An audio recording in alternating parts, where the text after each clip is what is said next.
up, people? Happy Thursday once again. Welcome back. Um, Today's episode of GH gave me the biggest headache I've ever had. Seriously, it really did. Like, I was over this episode. This is the episode. I loved yesterday's episode. I liked it, but this was the episode that I was not looking forward to. I can be honest with you. There was only one thing about this entire episode I like. One part. Jordan and TJ, Curtis and Aunt Stella. The only part about this episode I liked. Only part. I can't tell you if I had $1 for every time I heard Chimera and every time I heard Morgan, I would be a fucking billionaire. I would be Bill Gates rich. And that man is $60 billion rich. I'm telling you right now. I would be a rich motherfucker sitting right here, right now. Seriously. I am sick and tired of hearing Chimera. I'm sick and tired of hearing Morgan. It's the same shit, different day. It's like, how many times can you have that conversation? It was a little different because they're trying to build a case against Ava basically right now, and it's looking weak. It's weak. I'm not gonna front. Their whole case against her is weak. And Carly mentioned something about Diane trying to be a prosecutor on the case, a special prosecutor on the case, which they all know can't happen because it's a conflict of interest, major conflict. But yeah. So um, yeah, the evidence against Ava is pretty weak. I mean, they're trying to get Scott to testify against her, but that can't happen because he's her lawyer, so that's ruled out. All they got at this point is Lucy and Nelle and Dr. Maddox. That's pretty much all they got right now. Trying to establish a timeline.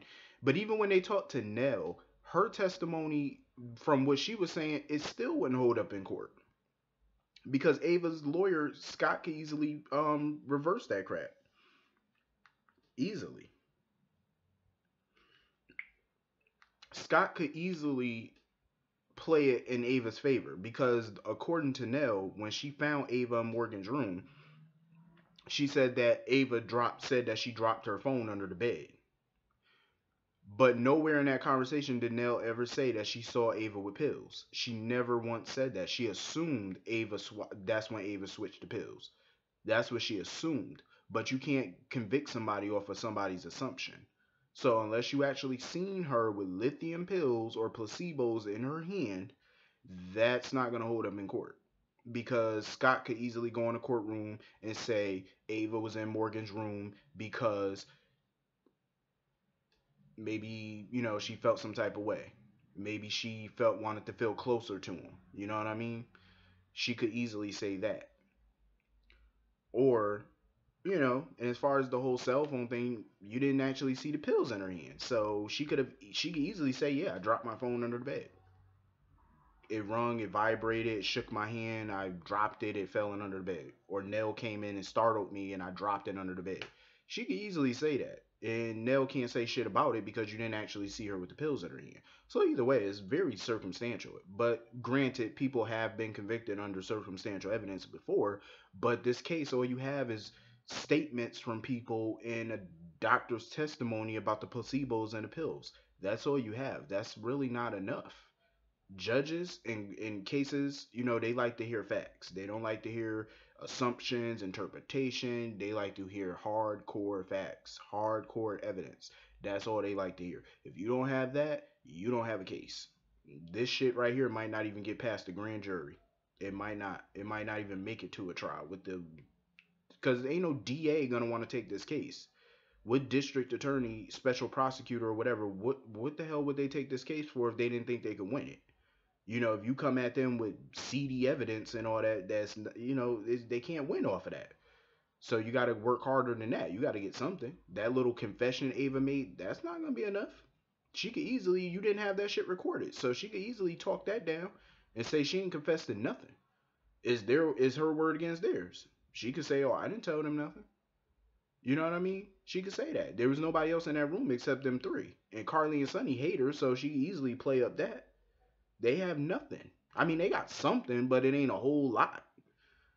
I don't think this shit should even go to trial because if I was a judge in this motherfucking case, if I was the DA, I wouldn't want to take it. I would tell the detectives, I would tell Falconieri, I would tell West, whoever worked in this case, I would be like, yo, give me more evidence, solid evidence, and I'll take this case and prosecute it. Otherwise, I'm not being laughed out the courtroom. Because shit like this, you can get laughed out of the courtroom with evidence like that. Lucy Coe is not a credible witness, number one, because she was blackmailing Ava. That right there can be worked against Sonny and Carly right there, seeing as how you come on, your star, one of your star witnesses blackmailed her. She allegedly knew the truth about the pills and she blackmailed her. That right there can get you thrown out. That can get the whole case shut down because you took payment. You blackmailed. That right there is not a credible witness. That can fuck up the case right on its own. She can be, come on. It's too many holes in it. I wouldn't even bring this shit to a DA. Not until I got something concrete. I'm sorry, but I wouldn't bring it to a DA like that. I mean, they can because it's a soap, so they're going to, but I just, in real life, me, I wouldn't bring that shit to no DA. If I was the DA, I wouldn't even take the case. Bring me something stronger. That's all I'm saying. Because, DAs and lawyers and stuff, they don't like to lose. They hate to lose. And I felt like the evidence that Sonny and Carly got, the testimony is flimsy. You have nothing iron proof. There's nothing ironclad about this. Nell's version of what happened, it's not enough because they're gonna ask her, "Did you see pills? Did you see her with pills in her hand?" If you say no, what do you got? Nell didn't see any pills, so you're not really a witness. What did you witness? All you witnessed was her being in Morgan's room. So you witnessed. That's not a credible witness to me. I'm sorry, but that case wouldn't make it past. I'm telling you, it wouldn't make it past the judge. Um, Dylan. I'm all for Dylan being there, supporting Kiki and stuff like that. I'm all for it. But I feel like he's pushing her. Like when you be there for somebody, you comfort somebody, you support somebody. Supporting somebody means also supporting whatever choice they make, whatever decision they make. That's what part of support means. Kiki even said when Julian was at the hospital, she did not want to go in there and see her mother. And what did Julian tell her? Compose yourself, take some time. When you're ready, go in. That was the wise thing to say. Dylan, oh, that's your mother. Go in there and see your mother. Like, you're pushing. Chill out. You're pushing her to do something she clearly don't want to do right now. So support her decision. That's what you should be doing. Not forcing her to do something she don't want to do. Who cares if that's her mother? So what? I've seen a female dog give birth. It doesn't make it a mother. I'm just saying. Calm down. Like, if you want to be there to support her. But stop trying to force. Don't do that. Let her do it on her own damn time. That's her choice. She's a grown woman. If she wants to see her mother, she'll see her. If she don't, she don't. What are you gonna do? Can't force somebody to do something they don't want to do, especially an adult. Um, so basically, Ava kind of had like an out of body experience where herself was basically telling her to let go and die. I was like, oh shit. So she basically closed her eyes and let go, and her heart stopped. But we know Ava A1. She gonna come back. She gonna rise. She's like a phoenix. She always gonna rise from the ashes. Speaking of somebody rising from the ashes, Alex Devane is back. I said, oh shit. I thought we were done with Alex. I really did. I thought that whole Alex shit was finished, but I guess not. And this is what I have a problem with because when I used to watch All My Children, right? Alex Devane never acted the way she acted now. Her and Anna bumped into each other when they were at the airport and Anna caught her, she was acting so smug with Anna. She acted like she didn't give a rat's ass about Anna. Like that's how she acted. But from what I remember, she actually loved Anna. She was married. I forgot to Edmund Gray or 'cause I think she was married twice. But I think during this marriage, she was married to Demiric. That's when she was married to Demiric. Um, and she basically left her marriage and left Pine Valley to take care of Anna. Because remember, this was during Anna's missing years from General Hospital. Because remember, she had that boat explosion with her, um, Robert and Faison, and everybody thought Anna was dead. She was still suffering, injuries from that accident, and that's why Alex left to go take care of her. She basically put her life on hold to, you know, keep her sister alive. That's the Alex I remember, not this smug chick that they showing now. So I don't know what happened over the years, but she's definitely had an attitude adjustment, not in a good way. So basically, she came to go see Valentin to tell Valentin, she's basically going to help him get out of these charges because they don't have any real evidence against Valentin. And the only witness that they have to this crime is Alex. And without her testimony, WSB ain't got shit. They can't convict him. Not without her solid testimony, they can't. They don't have any real evidence. And even though he confessed, they don't have his confession on tape. So basically, he's going to walk. But, just in case he doesn't walk, he wanted Anna to make him a video so he could say goodbye to Charlotte. Um, but when he walked out, he basically made a smug ass comment, and even Anna made that face like she know he up to something to get out of these charges, which he is. Of course, he got an ace in his back pocket because we all know Valentin ain't going to prison. Come on now. So Aunt Stella, Aunt Stella, Aunt Stella. I like her. I like her, but damn, that woman could hold a grudge. Like she was just running Jordan down. Like seriously, it did not make no sense. Like she was running that woman down.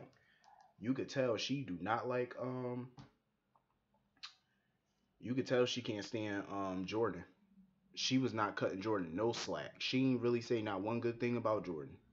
Not one good thing. She basically, Curtis was basically telling her to contact TJ or whatever like that.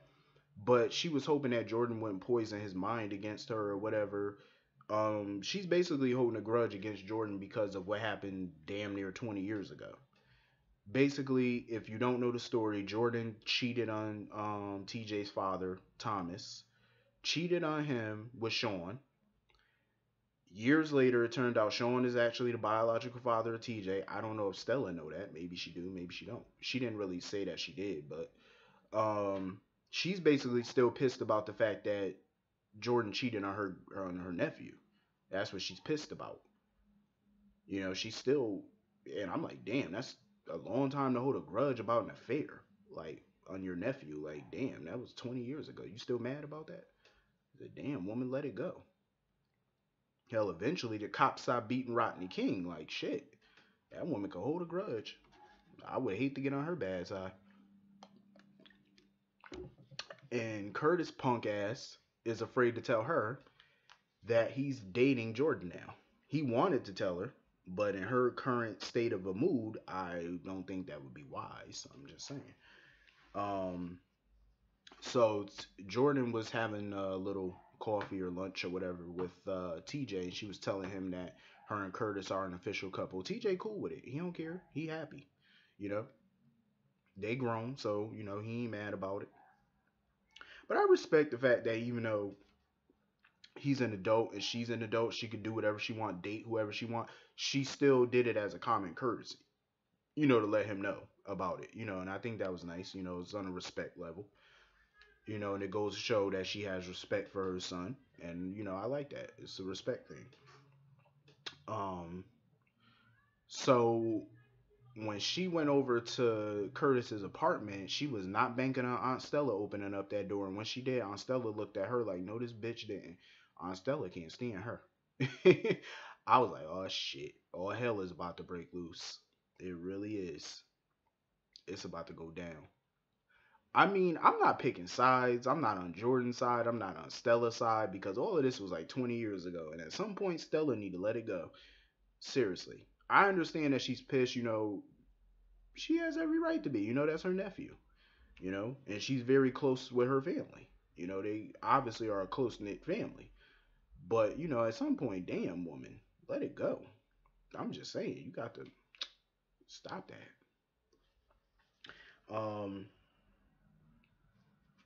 Yeah, it was crazy. Michael and Nell, I I guess Michael is gonna be, try to get with Nell or whatever. I'm not happy about it, but I have to accept it because I don't have a choice. So I'm gonna try to say some nice things, but I'm just not seeing no chemistry with them at all. Maybe I'm the only one, but I just don't see. To me, it's just nasty though. Like it's kind of disgusting in a way because, like I said, even though they're not blood related, you're still technically related. It's just kind of ill. Like, cause if you go under Wikipedia, like I said, and you go search Carly Corinthos and you search under siblings, Nell's name is there, even though it says adopted, but still her name is there. So it's like if you got somebody under your family tree and they're labeled as family, even though they're not blood related, it's still kind of nasty. It's still kind of disgusting. I always felt like that on One Life to Live. Cause remember when Vicky married Charlie? Vicky had married Charlie Banks in 2009, and before they got married, Natalie actually married Jared. But then when their parents got married, that made them step siblings. See, that's that nasty shit. I don't no, hell no. Marrying your stepbrother, like really? That's some Jerry Springer shit. That will get. I'm telling you, all this incest, adopted incest, step incest, all that type of shit will land you on a Jerry Springer show. I'm just saying, running around trying to smack shit out of each other. I'm just saying, like that's just some ill shit. Um. Anyway, I think that's everything in today's episode. It wasn't really a whole lot to it. But yeah, I will see you all tomorrow. Hit that like button, hit that subscribe button, hit the comment button. Oh, if you want to follow me on Twitter, I will leave the link in the description box below this video. I will see you all. My phone stayed going off. I will see you. See, every time I try to talk, the fucking phone go off. I will see you all tomorrow. Have a great day. See you later.